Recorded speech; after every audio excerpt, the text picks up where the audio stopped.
जंगल में धुआंधार बर्फबारी हो रही थी। उसी जंगल में एक चील रहा करती थी। उसका नाम माही था। वो चील हमेशा दूसरे पक्षियों से अंडे चुराकर खा लिया करती थी। काफी दिन हो चुके हैं मुझे अंडे खाए हुए। अभी जाकर ढूंढती हूँ किसी ने अंडे दिए हैं या नहीं। उसी जंगल में रहने वाली रीमा चिड़िया ने अभी अभी 2 अंडे दिए थे। वो अपने अंडों को देखकर बहुत खुश थी। कितने प्यारे हैं मेरे अंडे। अब मुझे मेरे अंडों को अच्छी तरह से गरमाइश देनी होगी। इसमें से जल्द बच्चे बाहर आ जाएंगे। लेकिन उन अंडों पर चील ने मुसलसल नजर रखी हुई थी कि कब रीमा चिड़िया हटे और वो उसके अंडे उठाकर ले जाए। लेकिन रीमा चिड़िया ये बात जान गई थी कि वो चील उसके अंडों के चक्कर में है। इसीलिए रीमा चिड़िया सतर्क हो चुकी थी। अरे, इस चील को भी सब्र नहीं है। जंगल में हर एक पक्षी के अंडे तो ये उठाकर खा चुकी है। अब ये मेरा अंडे भी नहीं छोड़ रही और मेरे पीछे पड़ गई है। मुझे इस चील को कुछ ना कुछ सबक सिखाना होगा, तभी इसकी अकल ठिकाने आएगी। नहीं तो ये हम पक्षियों को ऐसे ही परेशान करती रहेगी। और फिर रीमा चिड़िया सोचने लग जाती है कि वे उस चील को सबक कैसे सिखाए। अरे, ये चिड़िया तो अपने अंडों से चिपक कर ही बैठ गई है। मैंने इस जंगल के हर एक पक्षी के अंडे खाए, लेकिन कोई भी पक्षी इसकी तरह चिपकू नहीं है। ये चिड़िया बहुत ज्यादा होशियार है, अपने अंडों का कुछ ज्यादा ही ध्यान रख रही है। लेकिन मुझे भी चील कहते हैं। जब मैंने इस जंगल के किसी भी पक्षी का अंडे नहीं छोड़ा, तो मैं इसके अंडे कैसे छोड़ूंगी? इसके अंडे तो मैं खाकर ही रहूंगी, पहले मुझे कुछ भी करना पड़े। तभी रीमा चिड़िया के दिमाग में उस चीले को सबक सिखाने का एक अच्छा उपाय आ जाता है। और तभी रीमा चिड़िया अपने अंडे उठाकर वहाँ से चली जाती है और चील ये सब कुछ देख रही थी। अरे नास पीटी चिड़िया, इतनी देर के बाद कहीं गई भी तो अपने अंडे साथ ले लिए और मटकती हुई निकल गई। ये नहीं कि अंडे घर पर छोड़ देती और मेरा काम आसान हो जाता। रीमा चिड़िया पहले रास्ते में एक अच्छी जगह ढूंढकर अपने अंडे छुपा देती है और बर्फ में दबा देती है। उसके ऊपर एक बड़ा सा पत्ता रख देती है और फिर वहाँ से सीधा उस चील की गुफा में पहुँच जाती है। रीमा चिड़िया देखती है कि वहाँ पर उस चीले के कुछ अंडे पड़े हुए हैं। रीमा चिड़िया ने अपने अंडे तो छुपा दिए थे। अरे, ये चील कितनी ज़्यादा मूर्ख है। दूसरों के अंडे खाने के चक्कर में अपने अंडों की रक्षा करना ही भूल गई। देखो तो ज़रा, इसके अंडे कैसे पड़े हुए हैं। इनकी रक्षा करने वाला कोई है ही नहीं। अब मैंने जो सोचा है वो मैं आसानी से कर पाऊंगी और ऐसे उस चील को अच्छा सबक मिलेगा और वो आइंदा से किसी पक्षी के साथ भी ऐसा नहीं करेगी। अब देखना मैं क्या करती हूँ। फिर रीमा चिड़िया उस गुफा से चील्स के अंडे उठाती है और वापसी अपने घर की तरफ निकल जाती है। कुछ समय में रीमा चिड़िया अपने घर पर उस चील्स के अंडे लेकर पहुंच जाती है। चील अभी भी उस चिड़िया के अंडों की ताक में बैठी हुई थी। अरे शुक्र है चिड़िया आ गई। अब जल्दी से इसका ध्यान हटे और मैं इसके अंडे खा पाऊं। ये बेचारी चील समझ रही होगी कि ये अंडे मेरे हैं, लेकिन ये तो जानती ही नहीं कि मैं ये अंडे इसकी गुफा से ही निकाल कर लाई हूँ। अब मैं कुछ समय में इन अंडों के पास से हट जाऊंगी और फिर चील ऐसा मौका देखकर इन अंडों को मेरे अंडे समझकर खाने ज़रूर आएगी। और फिर जब वे बेचारी चील अपने ही अंडे खा लेगी, तब उसे पता चलेगा कि अपने अंडे खोने का दुख क्या होता है। रीमा चिड़िया का उपाय बहुत अच्छा था। फिर रीमा चिड़िया ने ऐसा ही करा। कुछ समय में रीमा चिड़िया उन अंडों के पास से हट गई और दूर जाकर देखने लगी। उसके जाते ही वो चील तुरंत रीमा के घर में घुस आती है। अरे वाह, मौका अच्छा है। चिड़िया अपने घोंसले से दूर चली गई है और उसके अंडे भी ऐसे ही पड़े हैं। अब मैं इसके अंडे लेकर यहाँ से भाग जाती हूँ। और फिर वो चील चिड़िया के अंडे लेकर दूर भाग जाती है और एक पेड़ पर बैठकर और फौरन से घपाघप उन अंडों को खाने लगी। लेकिन तभी उसे पता चला, अरे इन अंडों का स्वाद तो मेरे अंडों जैसा है और ये दिखने में भी मेरे अंडे ही लग रहे हैं। अरे बाप रे, ये मुझसे क्या हो गया? मैंने तो अपने अंडे ही खा लिए। चिड़िया कितनी ज्यादा होशियार है। इसने अपने अंडे कहीं छुपा दिए और मेरे अंडे यहाँ लाके रख दिए और मैं बेवकूफ अपने अंडे ही खा गई। चील, अब दिल भर के अफसोस करो। तुमने आज अपने अंडे ही खा लिए। कैसी माँ हो, तुम अपने अंडे ही खा गई। चील, आज से तुम्हें अच्छा सबक मिला है। अब आइंदा से तुम किसी भी पक्षी को परेशान नहीं करोगी। चील को भी आज समझ में आ गया था कि अपने अंडों को खोने का दुख क्या होता है और उसके बाद से उसने पक्षियों के अंडों के साथ ऐसी हरकत कभी नहीं की। फिर कुछ दिन बाद रीमा चिड़िया के अंडों में से 2 प्यारे प्यारे बच्चे बाहर निकलते हैं और फिर वो उन दोनों के साथ खुशी खुशी से रहने लगती है। कलुए जी, अब घर की मरम्मत भी हो गई और हमने भोजन भी जमा कर लिया। अब ठंड का मौसम आ भी गया तो हमें ठंड से कोई परेशानी नहीं होगी।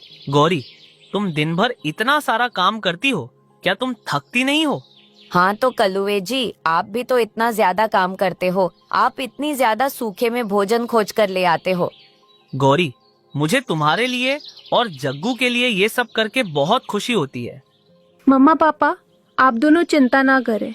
जब मैं बड़ा हो जाऊंगा सब काम मैं कर लूंगा और आप दोनों के लिए भोजन भी खोज करके ले आऊंगा। देखा कलुए जी, हमारा जग्गू कितनी मीठी मीठी बातें करता है। अच्छा जग्गू बेटा, तुम अपने पापा के साथ रहो। मैंने सुना है कि जंगल में मीठे मीठे अमृत लगे हैं।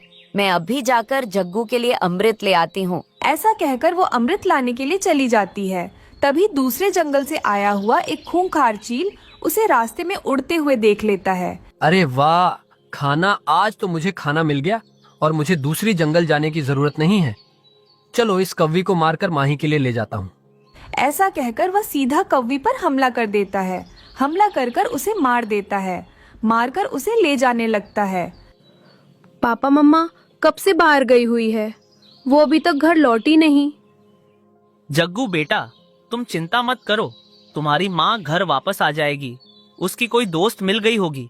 बेचारा नन्हा सा जग्गू ये नहीं जानता था कि उसकी माँ बहुत दूर चली गई है और कभी भी वापस लौटकर नहीं आने वाली। उसे ले जाते हुए कबूतर देख लेता है। कबूतर तो चील से बहुत ज्यादा डर जाता है। मार दिया चील ने तो गौरी को मार दिया। वो तुरंत रीमा के पास जाता है। जाकर सारी बात बताने लगता है। रीमा बहन, उस चील ने गौरी को मार दिया है। मारकर अपने जंगल ले जा रहा था, मैंने अभी देखा है। अरे बाप रे, अब क्या होगा? जग्गू का क्या होगा? कबूतर, तुम गौरी के घर जाकर सब कुछ बता दो। मैं तो नहीं जा पाऊंगा, मेरी इतनी हिम्मत नहीं है। फिर रीमा जल्दी से कलुए के घर चली जाती है। मगर रीमा बहन, ऐसे कैसे हो सकता है? अभी अभी तो गौरी मीठे अमृत लाने के लिए गई थी। कलवे, वो दूसरे जंगल से आया हुआ बहुत खूंखार चील था। उसने सीधा गौरी पर हमला कर दिया था, जिस वजह से गौरी हम सबको छोड़कर चली गई। मासी, क्या मेरी माँ को चोट लगी है? वो ठीक तो हो जाएगी ना? जग्गू अभी बहुत छोटा है, उसे मर जाना क्या होता है ये सब पता नहीं। देखो कलवे, जग्गू अभी बहुत छोटा है। तुम गौरी के बारे में इसे कुछ भी मत बताना। ऐसा कहकर रीमा वहाँ से चली जाती है। तभी कलवा अपने बेटे जग्गू से कहता है, जग्गू बेटा, तुम्हारी माँ बहुत जल्दी आ जाएगी। वो दूसरे जंगल गई हुई है। मगर पापा, मुझे माँ के बिना नींद कैसे आएगी? ऐसे ही कुछ दिन बीत जाते हैं। एक दिन कबूतर रीमा से कहता है, रीमा बहन, अभी तो बहुत दिन हो गए हैं। अभी मुझे लगता है कलुए को दूसरी शादी कर लेना चाहिए।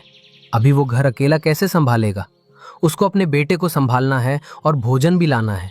कितना कुछ करना पड़ेगा उसे। हाँ कबूतर, गौरी हमारी बहुत अच्छी दोस्त थी। हमें उसके परिवार के लिए कुछ तो अच्छा सोचना पड़ेगा। रीमा बहन, मेरी बीवी की एक अच्छी दोस्त है, उसका नाम पिंकी है। अगर कलुआ मान गया तो हम पिंकी की शादी कलुए से करवा देंगे। हाँ कबूतर, हम दोनों अभी कलवे के पास जाएंगे और उसे सारी बात बताएंगे। फिर कबूतर और रीमा चिड़िया कलुए के घर आते हैं। ये तो मेरे लिए बहुत मुश्किल होगा। जग्गू तो उसे अपनी माँ कभी नहीं मानेगा। कलवे, तुम बड़े हो और समझदार भी। जग्गू अभी बहुत छोटा है। वो समय के साथ साथ उस कव्वी को अपनी माँ मान लेगा। फिर कलवा कौवा भी मान जाता है। वो सब मिलकर कलवा की शादी पिंकी कव्वी से करवा देते हैं। पिंकी, वो जग्गू तो बहुत छोटा है। अगर उससे कोई भूल हो जाए तो उसे माफ़ कर देना और उसका अच्छे से ध्यान रखना। मैं भोजन ले आऊंगा, तुम जग्गू और घर का ध्यान रखना। हाँ कलुवे जी, मैं जग्गू का बहुत अच्छे से ध्यान रखूंगी। मैं सब संभालूंगी, आप बेफिक्र रहिए। फिर कलवा पिंकी को अपने घर ले आता है। पापा, ये आपके साथ कौन है? जग्गू बेटा, ये आपकी दोस्त है। आपकी मम्मा ने आपके लिए भेजा है। पापा, मम्मा कब वापस आएगी? उनके बिना तो मुझे रातों को नींद नहीं आती। बेटा, तुम मेरे साथ सो जाना, मैं तुम्हें नए नए कहानियाँ भी सुनाऊंगी। मेरी दोस्त, मुझे पानी पीना है। क्या तुम मेरे साथ नदी पर चलोगी? बेटा, तुम चलो मेरे साथ नदी के पास, आज मैं तुम्हें पानी पिलाती हूँ। फिर पिंकी जग्गू को नदी के पास ले जाती है। वहाँ हरियाली और तोता पहले से बैठे हुए थे। अरे वाह, गोरी को मरे हुए तो 4 दिन भी नहीं गुजरे, कलुए ने नई शादी कर ली। कैसे कैसे पक्षी रहते हैं इस जंगल में। कौन है आप, और आप छोटे बच्चों के सामने ऐसी बातें क्यों कर रही हो? हम गोरी के अच्छे दोस्त हैं। तुम कौन हो? तुम कहाँ से आई हो? हम पर सवाल क्यों कर रही हो? जग्गू बेटा, तुम्हारी माँ गोरी मर गई है। अब वो कभी तुम्हारे पास वापस लौटकर नहीं आएगी। तुम चुप हो जाओ। हरियाली छोटे से बच्चे के सामने क्या बोल रही हो? आंटी, आप बताओ, मेरी माँ कहाँ है? पापा ने तो बताया है मेरी माँ दूसरे जंगल गई हुई है। वो जल्दी ही वापस आ जाएगी। जग्गू, सब झूठ है। तुम्हारी माँ मर गई है और तुम्हारे पापा ने दूसरी शादी इस कव्वी से कर ली। ये सब बातें जग्गू को बोलकर तोता और हरियाली वहाँ से चले जाते हैं। आप सबने मुझसे झूठ क्यों बोला? मुझे अभी मेरी मम्मा चाहिए। आप सब मुझे मेरी मम्मा के पास ले चलो। मैं आपके साथ नहीं रहूंगा। जग्गू, मेरी जान, मैं आपकी मम्मा की तरह ही आपसे प्यार करूंगी, फिर कभी झूठ नहीं बोलूंगी। फिर पिंकी कव्वी जल्दी से जग्गू को घर लाती है। घर आते ही जग्गू अपनी माँ को याद करके रोते हुए सो जाता है। आधी रात को जग्गू के सपने में उसकी माँ गोरी कव्वी आती है। जग्गू बेटा, तुम्हारी नई मम्मा बहुत ही अच्छी है। मैंने ही उन्हें भेजा है। तुम उनसे प्यार से रहो और हर बात मानो। मैं कभी वापस लौट कर नहीं आ पाऊंगी। मैं बहुत दूर चली गई हूँ। माँ, आप कहाँ हो? आप जो बोलोगी मैं वही करूँगा। फिर जग्गू जल्दी से अपनी नई माँ के गले लग जाता है। पापा, मम्मा, आप दोनों मुझे माफ कर दो। आज के बाद से मैं आप दोनों की बात मानूंगा। माँ, आज के बाद से आप ही मेरी माँ हो। उस दिन के बाद से वो परिवार फिर से खुशी खुशी से रहने लगता है। जंगल में धुआंधार बर्फबारी हो रही थी। उसी जंगल में एक बड़े से पेड़ पर छोटा सा घोंसला था। उसी घोंसले में रीमा चिड़िया अपनी बेटी चुटकी के साथ रहा करती थी। चुटकी बेटी, मैं भोजन लेने के लिए जा रही हूँ। तुम घर में ही रहना और दरवाज़ा अंदर से अच्छे से बंद कर लेना। हाँ हाँ मम्मा, आप बेफिक्र होकर जाइए। आप बिल्कुल भी चिंता मत कीजिए। मैं कहीं नहीं जाऊंगी, घोंसले में ही बैठकर रहूंगी। मैं सब जानती हूँ क्योंकि आपने मुझे सब सिखाया है। मुझे पता है चुटकी बेटी कि तुम होशियार हो, लेकिन बेटी फिर भी ध्यान रखना, क्योंकि वो शिकारी चील कभी भी आ सकता है। मम्मा, आप जाइए और आप अपना ध्यान रखना। मैं अपना ध्यान रखूंगी। रीमा जब अपने घोंसले से बाहर आती है तो वो देखती है कि उसके घोंसले के बाहर चीलों का परिवार था जो एक मरे हुए पक्षियों को खा रहा था। ये देखकर वो जल्दी से अपने घोंसले के पास जाती है। मम्मा, क्या हुआ? आप भोजन लेने क्यों नहीं गई? चुटकी, बाहर शिकारी चील घूम रहा है और उसके पंजों में एक शिकार भी था। देखा चुटकी बेटी तुमने? इसीलिए मैं कहती हूँ कि हमें हमेशा सतर्क रहना चाहिए। दूसरी तरफ वो सारे चील आराम से मांस खा रहे थे। खाने के बाद चील कहता है, अरे वाह, खाकर तो मजा ही आ गया। मगर पति जी, मेरा तो पेट नहीं भरा और चीलू का भी पेट भी नहीं भरा। अब हम क्या करेंगे? हाँ पापा, मेरा भी पेट नहीं भरा। मुझे तो और खाना है। कुछ ना कुछ कीजिए ना पापा। तुम दोनों चिंता मत करो, मैं अभी कुछ ना कुछ करता हूँ। मम्मा, आप मुझे छोड़कर मत जाना। मुझे बहुत डर लग रहा है। नहीं चुटकी बेटी, ऐसे घबराते नहीं हैं। हम पक्षियों को पेट भरने के लिए बाहर तो जाना ही पड़ेगा। और वैसे भी हम छोटी मोटी मुसीबतों से डरकर घर में थोड़ी ना बैठे रह सकते हैं। ऐसे तो हम भूख से मर जाएंगे। तुम बिल्कुल चिंता मत करना। मैं यूं गई और यूं वापस आ गई। रीमा अपनी बेटी को समझाती है और फिर भोजन लेने के लिए चली जाती है। जाते हुए उसे शिकारी माँ ही चील देख लेती है। पति जी, जल्दी से उधर देखिए, उधर एक चिड़िया जा रही है। कहाँ कहाँ किधर? वो चिड़िया तो बहुत दूर जा चुकी है। अब हम लोग क्या करेंगे? तभी मही चील को एक उपाय आता है। पति जी, मेरे पास एक उपाय है। क्यों ना हम उस चिड़िया के घोंसले के अंदर जाकर बैठ जाए। जब वो चिड़िया वापस आएगी तो हम लोग उसे मार कर आराम से खा जाएंगे। ये कहकर वो दो चील चिड़िया के घोंसले की तरफ बढ़ते हैं, लेकिन उन लोगों को ये नहीं पता था कि घर के अंदर चिड़िया की बेटी भी है। चील को अपने घोंसले की तरफ आते हुए देखकर चुटकी डर जाती है। अरे बाप रे, ये क्या? ये शिकारी चील तो इधर ही आ रहा है। अब मैं क्या करूं? मुझे तो कुछ समझ नहीं आ रहा। ये सोचकर चुटकी जल्दी से खिड़की से बाहर निकलती है। चील और उसकी पत्नी उस घोंसले में घुस जाते हैं। घोंसला छोटा होने के कारण वो दो चील उसी घोंसले में फंस जाते हैं। अरे पति जी, हम लोग तो यहाँ पर फंस गए। तुम चिंता मत करो माही, मैं अभी इस घोंसले को तोड़ता हूँ। ऐसा कहकर वो चील उस घोंसले को तोड़ने लगता है। किसी तरह वो घोंसले को तोड़कर वो दोनों बाहर निकलते हैं, लेकिन तब तक चुटकी दूर जा चुकी होती है। पति जी, ये घोंसला तो टूट गया है, अब हम लोग क्या करेंगे? तुम चिंता मत करो माही, शाम तक किसी तरह तुम्हारे लिए, चीलू के लिए कुछ न कुछ जरूर से लेकर आऊंगा। अब चलो हम लोग घर चलते हैं। ये कहकर वो दो चील वहाँ से उड़ जाते हैं। वहीं दूसरी तरफ रीमा चिड़िया को अनाज मिल जाता है। मुझे अब अनाज मिल गया, मुझे जल्दी से घर जाना चाहिए। वैसे भी मेरी बेटी घर पर अकेली है। जब वो उड़ते हुए जा रही होती है तभी उसे किसी की आवाज सुनाई देती है। चिड़िया पीछे मुड़कर और एक बूढ़ी पक्षी को देखती है। अम्मा जी, आपको क्या हुआ है? आप ऐसे क्यों चिल्ला रही थीं? बेटी, मैं बहुत भूखी हूँ। मैंने 2 दिनों से कुछ नहीं खाया है। तुम मुझे थोड़ा भोजन दे दो, नहीं तो मैं भूख की वजह से मर जाऊंगी। ये सुनकर रीमा अपने अनाज में से आधा अनाज बूढ़ी चिड़िया को दे देती है। वो बूढ़ी अम्मा अनाज खा लेती है। चिड़िया बेटी, तुम्हारा बहुत बहुत धन्यवाद। तुमने मुझे भोजन दिया, नहीं तो मैं भूख से मर जाती। तुम बहुत अच्छी हो। अम्मा जी, धन्यवाद की क्या बात है? ये तो हमारा फर्ज होता है कि हम दूसरों की मदद करें। अच्छा, अब मैं चलती हूँ। रीमा चिड़िया फिर अपना बचा हुआ अनाज लेकर अपने घोंसले की ओर बढ़ती है। जब वो वहाँ पहुँचती है तो देखती है कि उसका घोंसला टूटा पड़ा है और चुटकी वहाँ नहीं है। ये देखकर वो घबरा जाती है और रोने लगती है। हे भगवान, ये सब क्या हो गया? मेरा घोंसला कैसे टूट गया? और मेरी बेटी चुटकी कहाँ है? कहीं वो शिकारी चील तो नहीं आया? ये क्या हो गया? मुझे अपनी बेटी को अकेले छोड़कर जाना नहीं चाहिए था। मैं अपनी बेटी को अब कहाँ ढूंढूंगी? रीमा अपनी बेटी को ढूंढने के लिए निकल पड़ती है। वहीं चुटकी रीमा की सहेली पिंकी कौवी के घर पहुंच चुकी थी। छुटकी बेटी, तुम डरो मत, तुम मेरे पास बिल्कुल सुरक्षित हो। तुम्हारी मम्मा तुम्हें ढूंढते हुए यहीं आ जाएंगी, और अगर वो नहीं आई तो मैं उन्हें ढूंढ लूंगी। रीमा अपनी बेटी को ढूंढते हुए पिंकी के घर पहुंच जाती है। पिंकी का बेटा जग्गू वहां आते हुए खिड़की से देख लेता है। मम्मा, मम्मा वो देखो, सामने वो रीमा मासी लग रही है। मुझे लगता है वो चुटकी को ही ढूंढ रही है। पिंकी, अच्छा हुआ कि तुम मुझे यहीं मिल गई।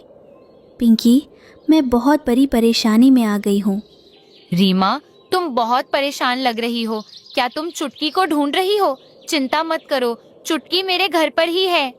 रीमा ये सुनकर खुश हो जाती है और अपनी बेटी से मिलकर राहत महसूस करती है। मम्मा, अच्छा हुआ कि आप यहाँ आ गई मम्मा। मुझे तो बहुत डर लग रहा था। चुटकी, तुम डरो नहीं, अब मैं आ गई हूँ ना। अच्छा ये बताओ, हमारा घर किसने तोड़ा था? फिर चुटकी अपनी मम्मा को सारी बात बता देती है कि वहाँ चील आ गया था। तब वो किसी तरह अपनी जान बचाकर एक पेड़ पर बैठ गई। तब पिंकी ने उसे देख लिया तो वो उसे अपने घर ले आई। ये सब पिंकी की वजह से हुआ है। पिंकी, तुम्हारा बहुत बहुत धन्यवाद जो तुमने मेरी बेटी को बचा लिया, नहीं तो पता नहीं आज क्या हो जाता। रीमा, तुम ये सब बातें भूल जाओ और ये सब मत बोलो। ठीक है पिंकी दोस्त, अब मैं चलती हूँ। बर्फबारी कभी भी और ज़्यादा बढ़ सकती है। मुझे और मेरी बेटी को जल्दी से अपना नया घर भी बनाना है। हे रीमा अपनी बेटी को लेकर वहाँ से निकल जाती है। वो घर बनाने के लिए सामान तलाश कर रही थी, लेकिन वहाँ पर उसे कुछ भी नहीं मिलता और बर्फबारी भी रुकने का नाम नहीं ले रही थी। रीमा बर्फबारी से बचने के लिए एक पेड़ के नीचे बैठ जाती है। उसे बर्फबारी में भीगते हुए बूढ़ी अम्मा दूर से देख लेती है, जिस बूढ़ी अम्मा की रीमा ने पहले मदद की थी। वो बूढ़ी अम्मा अपने इग्लू के घर से रीमा चिड़िया को बाहर बर्फबारी में बैठा हुआ देख लेती है और वो उसे आवाज लगाती है। चिड़िया, अरे ओ चिड़िया, तुम ऐसे इतनी ठंड में क्या कर रही हो? आ जाओ तुम मेरे घर के अंदर, यहाँ तुम बर्फबारी से बच जाओगी। रीमा उसकी आवाज सुनकर अपनी बेटी को लेकर उसके इग्लू के घर के अंदर आ जाती है और वो उस बूढ़ी अम्मा को पहचान लेती है।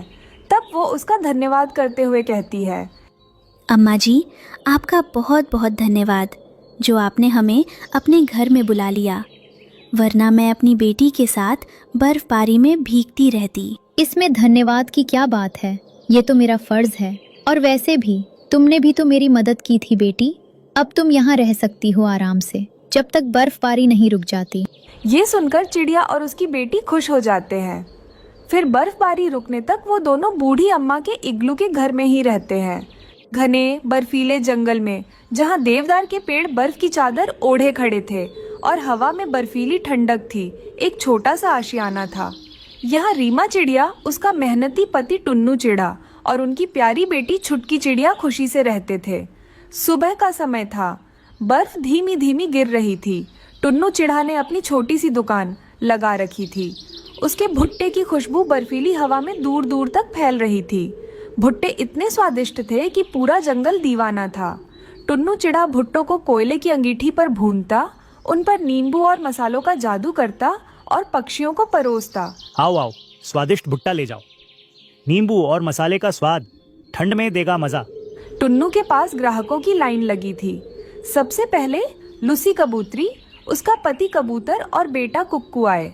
टुन्नू भाई, आज तो बर्फ बहुत ज्यादा है, एक भुट्टा जल्दी से तैयार कर दो। मेरे कुक्कू को तुम्हारे हाथ के भुट्टे बहुत पसंद हैं। हाँ हाँ चाचा, वो नींबू वाला खट्टा मीठा मजा। जरूर कुक्कू बेटा, यह लो तुम्हारा खट्टा मीठा भुट्टा। वाह टुन्नू, तुम्हारी कमाई देखकर मुझे भी खुशी होती है। इस ठंड में भी तुम्हारी मेहनत रंग ला रही है। टुन्नू की सफलता की चमक उसके चेहरे पर थी, पर यह चमक जंगल के दो ईर्ष्यालु पक्षियों की आंखों में कांटे की तरह चुभ रही थी, कलुआ कौवा और उसकी पत्नी गौरी कौवी। कलुआ कौवा और गौरी कौवी एक जमे हुए पेड़ की डाल पर बैठे थे। टुन्नू का ठेला दूर से जगमगा रहा था। देखो कलुए जी, उस टुन्नू की कितनी कमाई हो रही है। सारा जंगल उसी के पास जाता है और हम बस भूखमरी के कगार पर हैं। गलत कह रही हो गौरी, अब और नहीं। मैं टुन्नू से ज्यादा स्वादिष्ट भुट्टा बेच कर दिखाऊंगा। ये जंगल मेरा है। पर हमारे पास भुट्टे कहाँ हैं? और टुन्नू जैसे भुट्टे बनाना हमें आता भी नहीं। मेरे पास एक योजना है। कल मैं दूसरे जंगल के भूरा कौवे से मिलूंगा। वो भुट्टे बेचता है। मैं उससे खरीद कर लाऊंगा और भुट्टा ठेला लगाऊंगा। फिर देखना टुन्नू का खेल कैसे खत्म होता है। अगले दिन कलुआ कौवा दूसरे बर्फीले जंगल से भूरा कौवे से थोक में भुट्टे खरीद कर ले आया और टुन्नू के ठेले के ठीक सामने अपना भुट्टा स्टॉल लगा लिया। कलुआ कौवा बड़े आत्मविश्वास से अपने भुट्टे बेचने लगा। ताजे भुट्टे, सबसे सस्ते, आओ मेरे भुट्टे खाओ, टुन्नू से बेहतर। चाचा चाची, हमारे ठेले पर आइए। लेकिन ग्राहकों ने उसके भुट्टों को सूंघा और मुंह बनाकर टुन्नू के ठेले पर चले गए।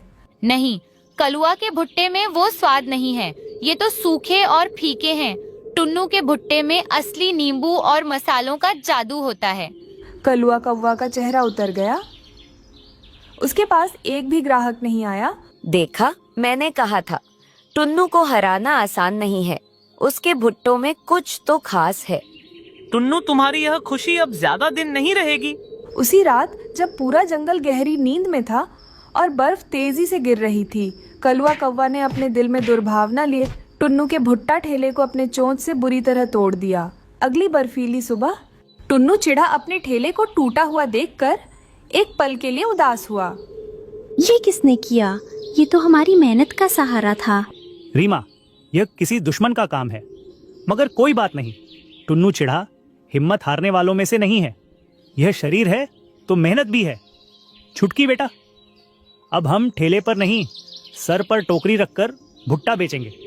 चलो भुट्टों को भूनना शुरू करो। टुन्नू चिड़ा ने टोकरी में भुट्टे रखे और सिर पर टोकरी लेकर बर्फीले जंगल में घूम घूम कर आवाज लगाना शुरू कर दिया। आश्चर्यजनक रूप से पक्षी टुन्नू से ही भुट्टे खरीदने लगे। उन्हें टुन्नू की ईमानदारी और हिम्मत पर और भी ज्यादा भरोसा हो गया। टुन्नू भाई, हमें आपका टूटा हुआ ठेला देखकर बहुत दुख हुआ, पर आपकी हिम्मत को सलाम। हम सब आपके साथ हैं। एक दिन कलुआ कौवा अपने पुराने बर्फीले पेड़ पर अपने दोस्त भूरा कौवे से बात कर रहा था। हाँ, मैंने ही उसका ठेला तोड़ा। मैं इस जंगल का सबसे सफल भुट्टा विक्रेता बनूंगा। उसे कौन सा पता चलेगा। पर अभी भी सब लोग उसी से खरीदते हैं। तुम्हें कुछ और करना होगा।